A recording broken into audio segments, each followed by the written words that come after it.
5월 4일 복된 이 아침 하나님께서 우리에게 주시는 귀한 말씀은 룻기 2장 14절에서 23절의 말씀입니다. 보여줬다면 더 사수하라 라는 제목으로 같이 말씀 나누도록 하겠습니다. 룻은 그것이면 되었습니다. 하나님을 선택한 것에 대한 그 보답, 그 구원의 은혜면 충분했다라는 거예요. 그 은혜가 있으면 오늘 하나님이 허락하신 삶에 대한 성실이 그에게 있을 수밖에 없었습니다. 그리고 보아스는 그것을 눈여겨보게 된 것이죠. 그렇게 한참을 일한 후에 이제 식사할 때가 되었는데 보아스가 룻에게 이르되 이리로 와서 떡을 먹으며 내 떡 조각에 초를 찍으라 라고 답을 하게 됩니다. 있을 수 없는 일이었는데요. 겸상할 수 없었던 관계였기 때문에 그렇습니다. 다시 이삭을 죽으러 일어날 때 보아스가 자기 소년들에게 명령하기를 룻이 곡식단 사이에서 줍게 하고 책망하지 말라고 권면하게 됩니다. 이것만 해도 파격적인데 보아스의 배려는 여기서 그치지 않습니다. 그렇게 룻이 밭에서 저녁까지 줍고 그 주운 것을 떨어보니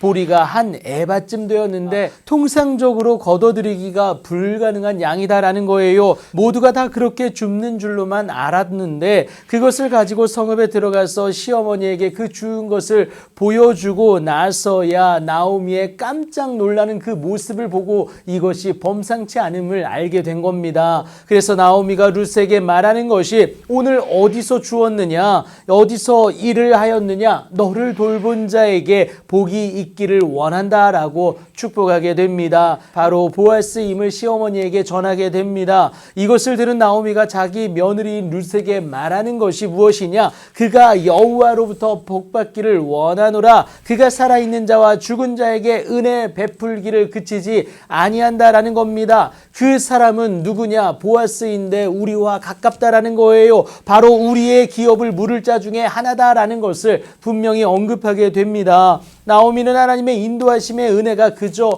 놀랍기만 했습니다. 당장 먹고 사는 것에 허덕일 수밖에 없는 상황이었어요. 하지만 하나님은 그녀의 삶을 마라에서 끝마치지 않게 하사 나오미로서의 그 회복을 바라볼 수 있는 그 첫 단계를 보여주셨다라는 겁니다. 그녀의 이름대로 기쁨이 있게 하시려는 하나님의 일하심을 나오미가 깨닫고는 그저 놀라울 따름이었다라는 거예요. 그렇게 감사하는 나오미에게 룻이 보아스의 말을 전하게 되는데요. 내 추수를 다 마치기까지 너는 내 소년들에게 가까이 있으라라는 겁니다. 필요 이상의 배려였고 보아스의 의중을 알 수가 있었습니다. 이를 들은 나오미가 며느리 룻에게 이르기를 내 딸아 너는 그의 소녀들과 함께 나가고 다른 밭에서 사람을 만나지 아니하는 것이 좋겠다라고 권면하게 됩니다. 하나님의 일하심이 룻에게서 온전히 이루어질 수 있도록 나오미가 안내하고 권면하는 것 아니겠습니까? 여러분, 하나님의 일하심이 눈에 보여졌다면 그가 온전히 일하실 수 있도록 우리 스스로를 단속할 수 있어야 된다라는 것을 기억하시기 바랍니다. 탐심의 유혹에 나를 노출시키면 죄에게 가까워질 수밖에 없습니다. 온전히 하나님께 나아갈 수 있도록 준비함이 우리에게 있을 때에 하나님의 은혜가 우리에게 목도되어진다라는 겁니다. 룻은 시어머니 나오미를 통해 하나님을 만났기에 그녀의 말에 오롯이 순종하는 모습을 보이게 됩니다. 룻이 보아스의 소녀들에게 가까이 있어서 보리 추수와 밀 추수를 마치기까지 이삭을 주우며 그의 시어머니와 함께 거하고 있음을 말하고 있습니다. 이런저런 많은 유혹이 없지 않았을 거예요. 그럼에도 나오미의 말에 순종하였던 것은 그녀 또한 하나님의 일하심을 기대했고 또 소망했기 때문에 그렇습니다.